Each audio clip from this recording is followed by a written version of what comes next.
Hi, if you're a heavy drinker, particularly if you're alcohol dependent, this will relate to you. It's all about stress and how it becomes very, very hard work, a full-time job when you're an alcoholic. To me, it was what took over my life for different reasons.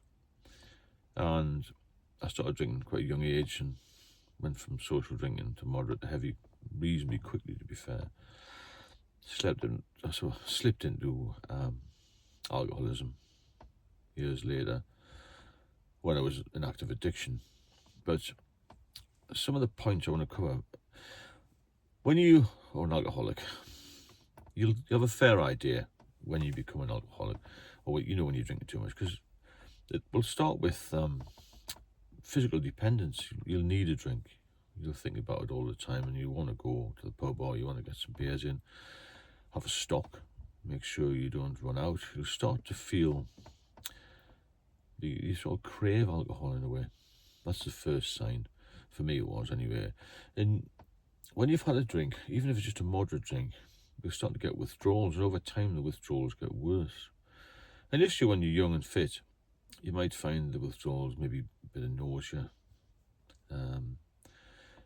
maybe not feeling 100% as it were, and then it progresses then to maybe feeling a bit weak when you get up, and maybe moderate shakes even a little bit.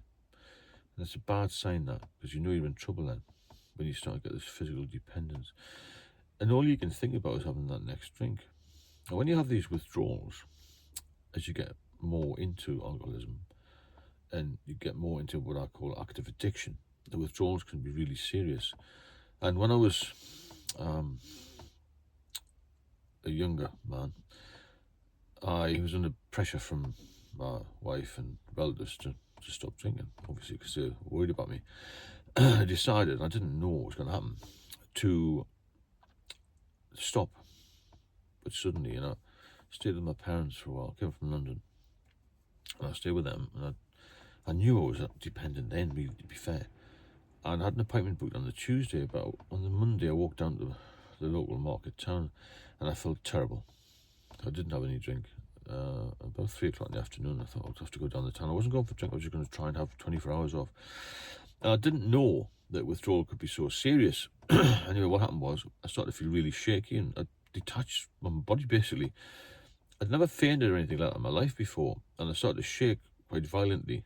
I'll never forget, it was just quite a sunny, warm day, which is quite unusual in the northeast. And I fell over.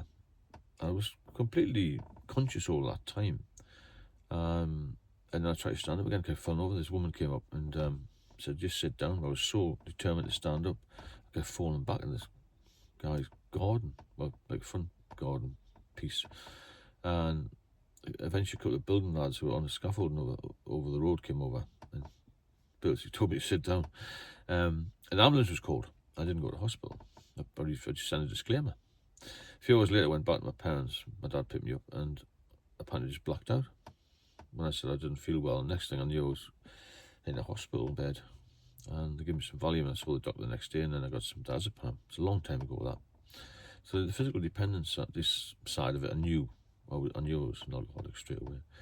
As soon as they mentioned, this physical side of it and the seizures and how dangerous it was to withdraw. Also, you've got this mental conflict when you're a drinker. You know that you should stop. You know you're harming yourself, but you still carry on because you can't stop. In my case, I was frightened to stop because of the seizures. And I managed to get medication a couple of times, but eventually you can't get the medication. And you've got this inner battle. God, I must stop. But you just know you can't. It goes on in your head, and the stress, the mental side of it is horrendous. It was with me. Relationship-wise, it's going to fail relationships. People can't live with alcoholics unless they're very, very caring people. And eventually people will give up on you because no one wants to live like that when they're under this constant pressure. Relationships will just collapse, in most cases anyway. Financial-wise, you're going to lose money. You're going to look at your bank account and think, geez, where's that money gone? Because it's so easy to spend money on alcohol.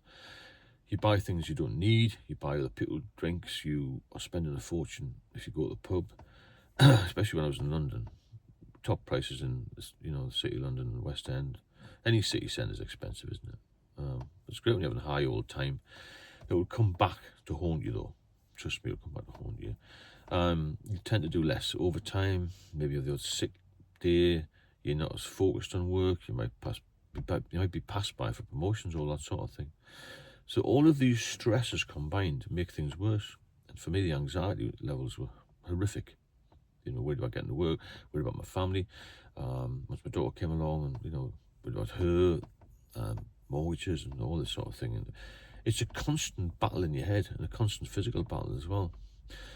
And when you look at your health issues with, you're worried about liver disease. I was worried about my blood pressure. I was worried about my mental health as well, because this anxiety was just off the scale. I still knew I had to stop. I still tried to get help, but I didn't push it enough. That's what I'm saying to you. You must push these things and get yourself to the doctors. And if they say you're giving you medication, ask for some sort of support, because there are places which will help you. The AA wasn't any, it didn't suit me, but it is good. I'm told it's good. I'm going to speak to them soon about helping them out with a few meetings as well, because there's a lot of people go to AA, and it's helped thousands, millions of people all over the world. And there's also this social stigma when you're an alcoholic. People are very judgmental still to these days, even though there's a lot more information out there than there was 20 years ago. They still think, oh God, when you tell people you don't drink, they all want to know why. Why don't you drink? They're so interested in why you don't drink, because everyone assumes you've got a problem. And if you've got a problem, you've got to be straight up and tell people, look, I don't drink, it doesn't agree with me, and I've got an alcohol issue. Simple as that. There's no point in skirting around it and trying to make excuses about, I don't drink because I'm driving, I don't drink because I want to keep fit, because that's nonsense. Tell them why, because it will come back around, and you can't tell people lies. It happened to me once in a relationship, and I found out. They're going to find out. And I didn't a video yesterday about functioning alcoholic. I don't think people can function as an alcoholic. You're just masking it. Eventually, in time, it'll all unravel, and you'll be, there you are, an alcoholic. Just be yourself. Telling people you've got an alcohol issue. And the whole thing, all these different factors, the physical dependence, the mental conflict, the relationships, the finance, the health, worries yourself, and the social stigma, they all roll into one, and it becomes worse every day, to be fair. Another thing I mentioned about the physical side is, when you're an alcoholic, you focus on that. That's your main issue, obviously.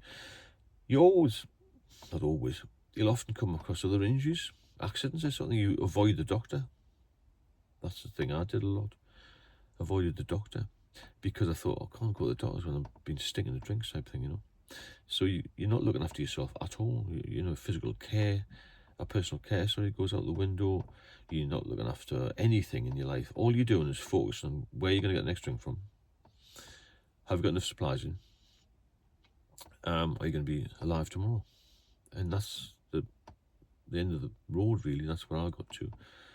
I would call it the bottom of the bottle when I was in a flat with no heating, no hot water, rat infested, unable to deal with life, not wanting to open any pores, could hardly walk, went out in 9 stone and nearly died. So it culminates in the worst possible outcome, to be fair. If you're feeling any of these things, get some help, reach out and here. There are other channels as well you can have a look at, do some research, but don't just ignore it like I did, and certainly don't do it in isolation. There's always people, even on this channel, there's a lot of people who have got a lot of vast experience of alcoholism and recovery. And you can do it, you can recover, but you've got to have a little bit of non-superior and push yourself on. And relapse is dangerous as well.